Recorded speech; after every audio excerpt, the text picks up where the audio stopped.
Hi, Gary Cox here. Welcome to Mic Drop, Insights and Lessons from CI Thought Leaders. And my CI thought leader today is Sergio D'Amico. Now, Sergio and I connected through LinkedIn. If you're not connected to Sergio, you're going to want to be, because he has incredible posters that he creates around the theme of lean and Six Sigma and culture of continuous improvement. I was impressed enough, I reached out to him.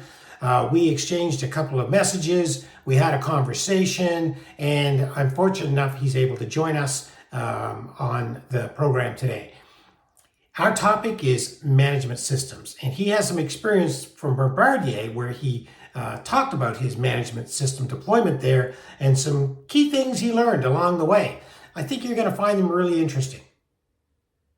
Well, welcome everybody, and thank you. I've got an amazing guest. Sergio D'Amico is here with us, and I hope I pronounced that correctly. Sergio, very good. Gave me the thumbs up. Okay, so welcome to the program, and really appreciate you coming on.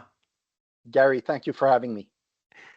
You know, what was exciting was what attracted me to asking you was I've been following you on LinkedIn. We've been kind of commenting on each other's posts, and I think that was kind of the spark for me to think, you know, your posts and your background and your profile was really interesting, and I thought I would really like to have an opportunity to talk to you and get visitors or guests who watch the program to know a little bit more about you and about your experience in sharing that. So tell the folks a little bit about your background. I know that you worked with Bombardier for a while, so do you want to share that?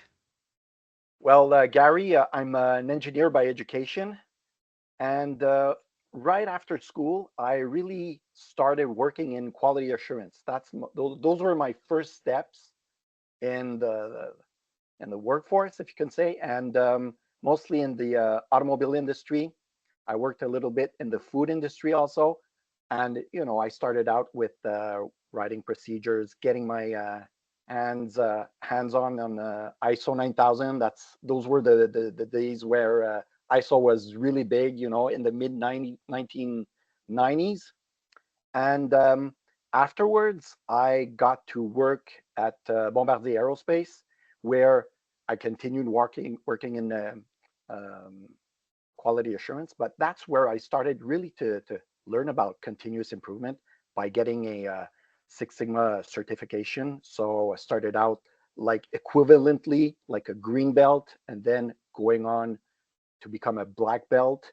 And it really started really to get interesting when Bombardier decided to go with a Toyota-like management system called Achieving Excellence. So it's pretty similar, and we'll have the chance to talk about it during our discussion tonight. So amazing background, how you got started into continuous improvement. And it is one of those passions that once you get a spark for it, you just kind of take off with it. And was it the movement of Bombardier to want to adopt a management system that excited you the most? Well, it was really, yes.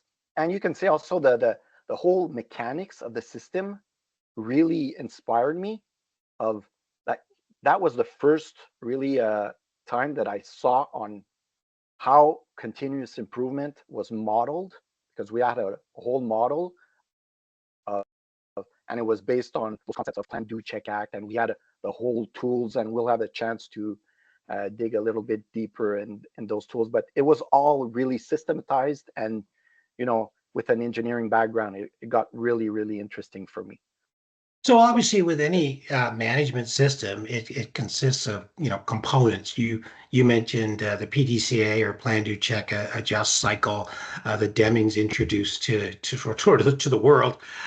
What other components were at play in Bombardier? The big picture out of it, Mm-hmm. it starts with the values. So the value system, and that's what's beautiful about a management system like this one. It starts with the values that trickle down to the objectives of the organization, and from the objectives of the organization, they trickle down to the 5-year plan, then to cut down to a 1-year plan, And then we had tools, we call them the master plans, where we simply did Excel sheets. We formatted them, those Excel sheets, like project plan Gantt charts, if you want, Mm. with a little PDCA. It was like a drop-down menu. You could just list your tasks and use a PDCA icon to show, okay, this task is like a P level, like a planning task. This one is a doing task, and this one is a checking task. So it was also inciting people to learn the PDCA system by mapping it out in a Gantt chart on an Excel sheet, and that really helped a lot to learn the PDCA and embed it in the organization. So that was one tool. So we're now still in the planning phase. So we had those dashboards all around the organization, in the plants and in the offices also, big dashboard. There were physical dashboards, all built with typical, all those divided, like for all the dimensions we had, like safety indicators, quality indicators, and Hmm. delivery indicators, all really well divided on the same format for throughout the organization. So everybody used the same format, and we could communicate the same language between, not only between divisions, but also between all the sites. We had sites in Belfast, we had sites in Tucson. So throughout the world, we spoke the same language with this um, management system. So if I continue, we had the plans, and then these plans would trickle down we'd use these plans to follow through with the indicators. When we do Hmm. these daily meetings, we could follow through. Where are we at with our plans? Did you use? I spoke to one guest about Isaiah. We talked about Hoshin Connery and Yes. that catch-ball approach of the deployment of the strategy. Was that something that Bombardier used, or was it more of a top-down strategy deployment? That's a good question. It was a top-down approach that we used. We didn't go too much detail because the deployment was, let's say, not aggressive, but we were pressed with time also. So we didn't want to use too many tools to overburden people. So it was a Mm. top-down approach. But the equivalent to the catch-ball was each executive, from the executive to the managers, down to the managers, there was this process of validation where each, let's say the VP validates with his directors, and they had to sign his objectives. And they did the Mm. exercise validating, are the objectives, do they answer the top objectives? So that was the exercise to validate. And he had to sign his objectives on. So we kept it pretty, not when it wasn't complicated. It was very easy. We simply signed those strategic plans, and they all had their 5-year plan and their 1-year plan. These were authorized by the upper management, the upper level, if you want. So Yeah. that's how it was validated. I think the point that I'm hearing that I also firmly believe is essential is that connection of the doing, like the PDC, the doing part, through to the strategy. If that connection is not clear, then you got to ask yourself, why am I doing what I'm doing?